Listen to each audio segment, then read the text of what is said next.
नमस्कार दोस्तों, कल्पना कीजिए कि सूरज यानी हमारे सौर मंडल का केंद्र जो 15 मिलियन डिग्री सेल्सियस का तापमान रखता है, वहां तक कोई यान पहुंचे और हमें वहां से डाटा भेजे। ये किसी साइंस फिक्शन मूवी का सीन नहीं है, बल्कि ये हकीकत है और ये कमाल किया है हमारे भारत के इसरो ने।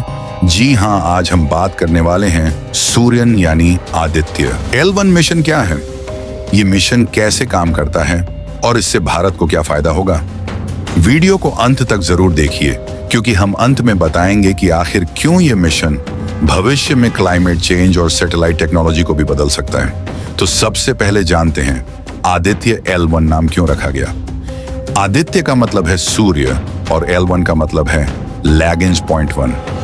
ये स्पेस में एक खास पॉइंट होता है जहां ग्रेविटी का बैलेंस इस तरह होता है कि कोई ऑब्जेक्ट बिना ज्यादा ईंधन खर्च किए स्थिर रह सकता है। अब सवाल ये उठता है, ये मिशन क्या करेगा। आदित्य L1 सूर्य की सीधी सतह पर नहीं जाएगा, क्योंकि भाई इतना गर्म तापमान इंस्ट्रूमेंट्स को तो तवा बना देगा।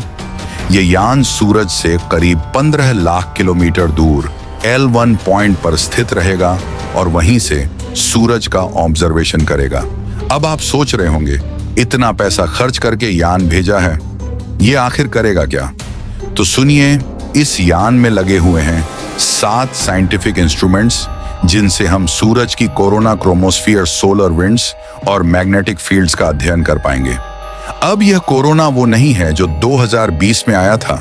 सूर्य की कोरोना उसका बाहरी वातावरण होता है, और अजीब बात यह है कि यह सतह से लाखों गुना ज्यादा गर्म होता है। यह अब तक एक मिस्ट्री है।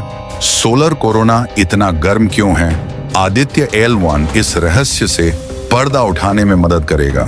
इस मिशन को 2 सितंबर 2023 को श्रीहरिकोटा से लॉन्च किया गया था।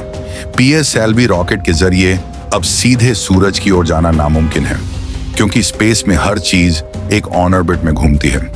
इसलिए आदित्य L1 पहले पृथ्वी के चारों ओर चक्कर लगाता रहा, फिर धीरे धीरे अपनी स्पीड और पोजीशन एडजस्ट करके L1 पॉइंट तक पहुंचा।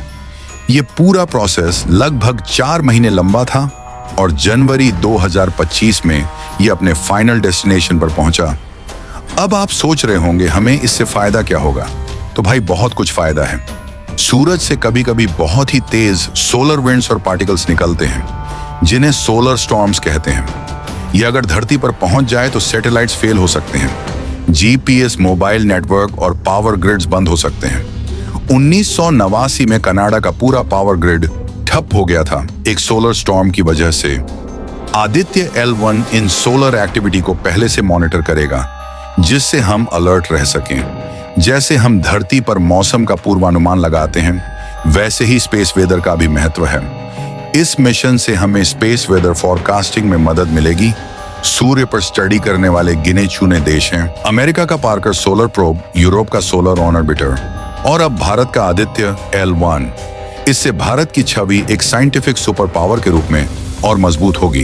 अब तक जो डाटा और स्टेटस रिपोर्ट्स आई हैं, उनके अनुसार यान बिल्कुल सही दिशा में काम कर रहा है। आज से 10 साल पहले कोई सोच भी नहीं सकता था कि भारत, जो कभी साइंस के मामलों में पीछे माना जाता था, अब चांद पर सॉफ्ट लैंडिंग कर चुका है, सूरज तक यान भेज चुका है और आने वाले समय में गगनयान मिशन से इंसानों को स्पेस में भेजने वाला है। इसरो का यह सफर प्रेरणा देता है। कम संसाधनों से भी बड़े काम किए जा सकते हैं।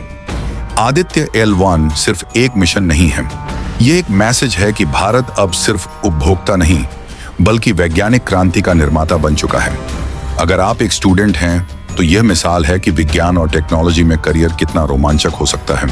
और अगर आप सामान्य नागरिक हैं, तो यह गर्व करने का पल है, क्योंकि इसरो जैसा संस्थान हमें दुनिया के सबसे विकसित देशों के बराबर खड़ा कर रहा है। रात के ठीक 12 बजे, जब आप और हम गहरी नींद में थे, भारत ने अंतरिक्ष में इतिहास रच दिया। इसरो ने चुपचाप बिना किसी बड़ी अनाउंसमेंट के आदित्य L1 सैटेलाइट का इंजन चालू कर दिया, और वह भी एकदम सटीक टाइम पर। क्या था इस मिडनाइट मूव का मकसद, क्यों इतनी रात को, और आखिर आदित्य L1 कर क्या रहा है। सूरज के पास आज की वीडियो में हम जानेंगे इस मिशन की डिटेल्स, इसके पीछे की साइंस और इसरो की mind blowing strategy. Aditya L1 Bharat का पहला सूर्य अन्वेषण मिशन है। इसरो ने इसे PSLV-C 57 रॉकेट से 2 सितंबर 2023 को लॉन्च किया था। लेकिन यह मिशन बस एक सैटेलाइट नहीं है, यह हमारे सूर्य को समझने का एक बेहद जरूरी कदम है। आदित्य L1 को लैग्रेंज पॉइंट 1 पर भेजा गया है, जो पृथ्वी और सूर्य के बीच लगभग 15 लाख किलोमीटर की दूरी पर स्थित एक स्पेशल पॉइंट है। यहाँ ग्रेविटी इतनी बैलेंस होती है कि कोई भी ऑब्जेक्ट स्थिर रह सकता है और वहीं से एटिया L1 आने वाले 5 साल तक लगातार सूर्य पर नजर रखेगा। आधी रात को इंजन क्यों चालू किया गया? अब आते हैं सबसे रोचक सवाल पर। रात 12 बजे ही क्यों दरअसल अंतरिक्ष में किसी भी ऑब्जेक्ट को उसकी सही ऑन ऑर्बिट में लाने के लिए ट्रेजेक्टरी करेक्शन मैनुअल किए जाते हैं? ये तभी किए जा सकते हैं जब सैटेलाइट सूर्य और पृथ्वी की पोजीशन एकदम सटीक हो। इस बार टाइम आया था रात 12 बजे का और इसरो ने बिना देरी किए उस परफेक्ट विंडो में इंजन फायर कर दिया। ये एक सर्जिकल स्ट्राइक की तरह थी, बिना शोर शराबे के पर एकदम सटीक। अब सवाल उठता है, ये सैटेलाइट क्या क्या करेगा? आदित्य L1 में कुल 7 साइंटिफिक इंस्ट्रूमेंट्स हैं, जिनमें से कुछ हैं।